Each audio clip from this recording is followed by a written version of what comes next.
7월 4일 금요일 매일 묵상의 시간입니다. 이 시간 아름다운 주님의 세계를 묵상하며 함께 찬양하시겠습니다.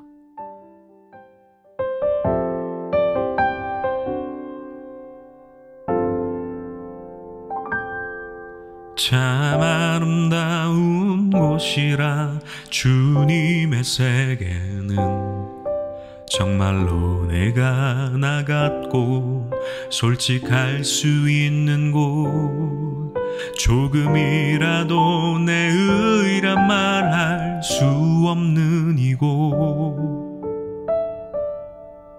이곳은 바로 주님의 세계라.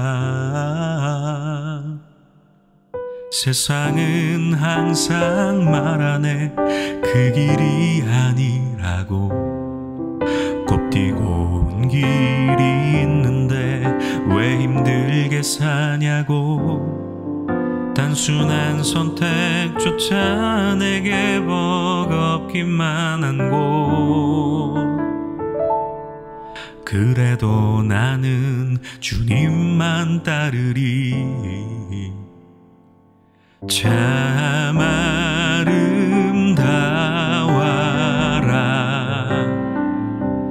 주님의 세계는 저 솔로몬의 옷보다 더 고운 백합. 주 찬송하는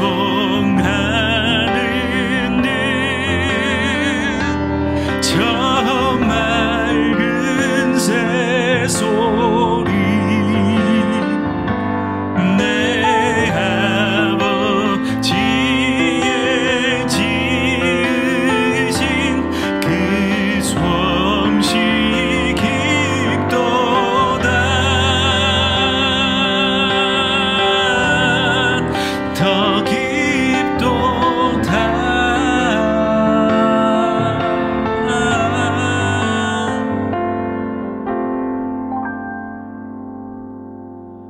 나는 계속 걸어갑니다. 수없이 넘어져도 사람들의 방향과는 조금 다르다 해도 내가 가는 길이 주가 가르쳐준 길이니 이곳은 바로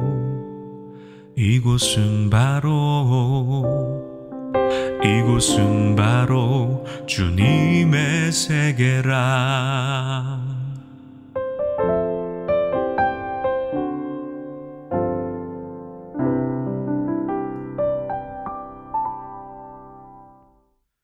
오늘 우리에게 주시는 하나님의 말씀은 시편 88편 1절에서 18절까지의 말씀입니다. 핵심이 되는 구절인 14절 말씀만 제가 읽도록 하겠습니다. 여호와여, 어찌하여 나의 영혼을 버리시며 어찌하여 주의 얼굴을 내게서 숨기시나이까. 백야 현상은 주로 고위도 지방에서 여름철에 나타나는 자연현상입니다. 백야가 시작되면 태양이 지평선 아래로 완전히 지지 않아서 밤에도 어두워지지 않고 환한 상태가 지속된다고 합니다. 그런데 여러분, 백야의 반대 현상도 있다는 사실을 알고 있습니까?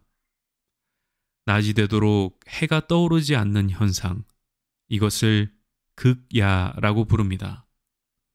노르웨이와 같은 고위도 지역에서는 겨울철이면 하루 24시간 내내 해가 전혀 뜨지 않는 이 극야 현상이 나타난다고 합니다.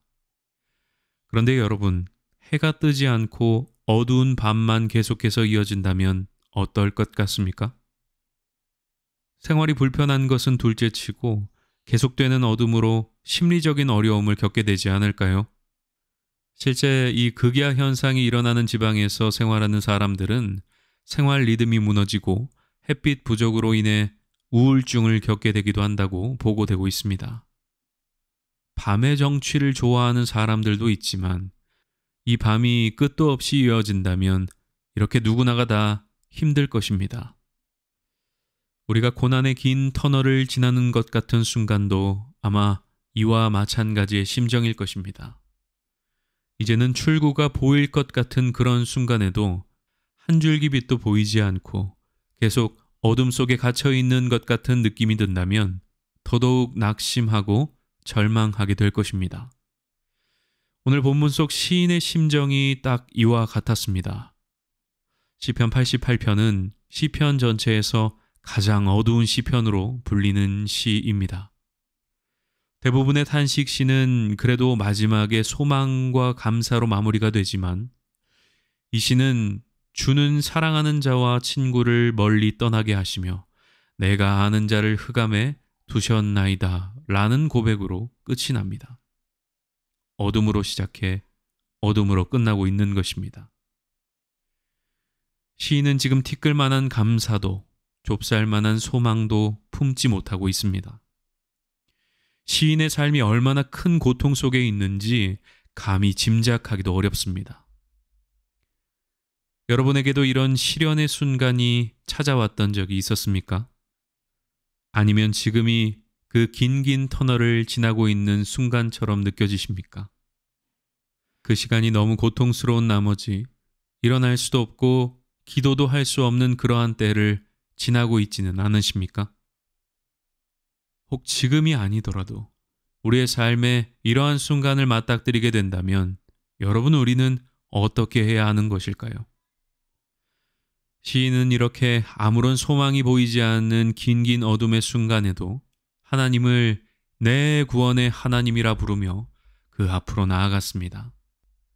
삶을 뒤덮은 어둠은 조금도 물러나지 않았지만 그럼에도 불구하고 하나님을 유일한 구원자라 믿으며 나아갔던 것입니다. 이 시인의 삶이 이후에 어떻게 되었을지 우리는 알 수 없습니다. 그러나 이 시가 하나님의 섭리 아래서 시편의 목록에 들어간 것을 보면 하나님께서 이 시인의 절규와도 같은 기도를 들으셨음을 짐작해 볼 수 있습니다. 그러므로 여러분, 긴 어둠의 순간에도 우리는 우리 하나님을 내 구원의 하나님이라 부르며 그분께 나아갈 수 있어야 하겠습니다.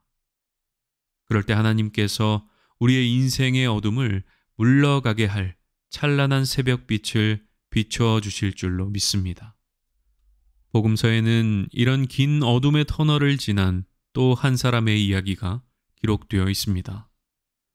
그분은 모든 인류의 죄악을 뒤집어쓰고 하나님의 진노와 형벌을 받으신 그리스도 예수 우리 주님이십니다.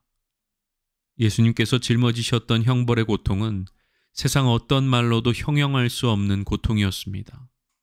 왜냐하면 그것은 아버지 하나님께로부터 끊어지는 형벌이었기 때문입니다. 그 순간이 아마 영원한 사랑의 관계였던 삼위 하나님의 관계가 유일하게 끊어진 순간이었을 것입니다. 엘리, 엘리, 라마 사박다니. 나의 하나님, 어찌하여 나를 버리셨나이까? 이것이 예수님의 절규였습니다. 죄에 대한 대가로 하나님의 진노와 심판이 예수님께로 모조리 쏟아졌고 그 순간 하나님께로부터 버려지는 것을 경험하셨던 것입니다. 예수님은 그렇게 절망의 긴 밤을 지나셨습니다. 그러나 어떠한 순간에도 예수님의 아버지 하나님을 향한 신뢰는 결코 흔들리지 않았습니다. 결국 하나님께서는 그 아들을 그 깊은 사망의 어둠 속에서 건지시고 다시 살아나게 하셨습니다. 사랑하는 여러분, 삶을 살아가다 보면 하나님께도 버려진 것만 같은 그런 깊은 절망의 순간을 경험하게 될 때가 있습니다. 그러나 우리 모두 그 순간에도 우리 하나님을 내 구원의 하나님이라고 온전히 고백할 수 있는 반석과 같은 신앙인들이 될 수 있기를 소망합니다. 그렇게 끝까지 하나님을 바라고 끝까지 하나님을 붙드는 믿음이 결국 우리의 삶을 빛과 생명의 길로 이끌어 줄 것입니다. 오늘 하루도 그렇게 주를 향한 단단한 믿음을 가지고 은혜와 능력을 경험하는 복된 날이 되시기를 주님의 이름으로 축원합니다.